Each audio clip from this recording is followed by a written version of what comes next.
We are actually seeing a very travel boom during the past media holiday, which is quite strong compared to what we're seeing during the Chinese New Year holidays. Because at that time, a lot of people may travel back to home together with their families because they have been, subject to all along to travel restrictions for the past few years.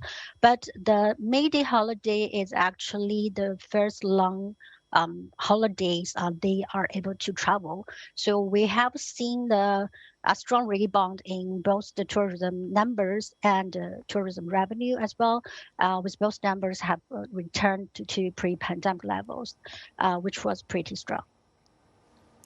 But at a time when the savings rate is still high in China, and one is wondering when does savings translate into spending? Do you think there's more to come? Which is what my first question was essentially, that yes, we are seeing a travel boom, but has it hit a peak, or is there more expansion in store? I think, yeah, we are all concerned about whether the consumption recovery is sustainable, right? There are still a lot of discussion on this. Yes, we believe that the total consumption foundation is remain unsolid yet because, as you mentioned about, unemployment rate is high and people's spending power is tied closely to their employment and also the income growth outlook, right?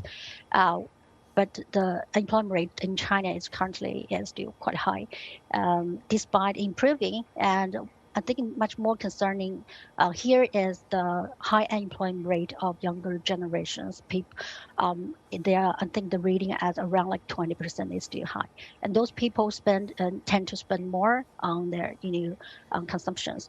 So I think overall we are seeing we are very optimistic about the tourism sector recovery in the second half of this year, and that is mainly because we think tourism is quite different from the other consumption sectors because. Yeah, if you look at the sales of goods, it's actually not dampened by the pandemic a lot, not a lot, much seriously than the service sector, right? Because people are not able to travel, and also the tourism sectors is even hurt hardest than other subsectors like catering and movies because you still can have a coffee with your friends, right? Have a dinner with them, but you may not able to travel abroad China to see a lot of things. Right. So that is the reason why tourism has seen a very strong rebound and lead subsector recovery compared to the other subsegments. So we are expecting the release of the pent-up demand to continue to drive the sector recovery throughout 2023.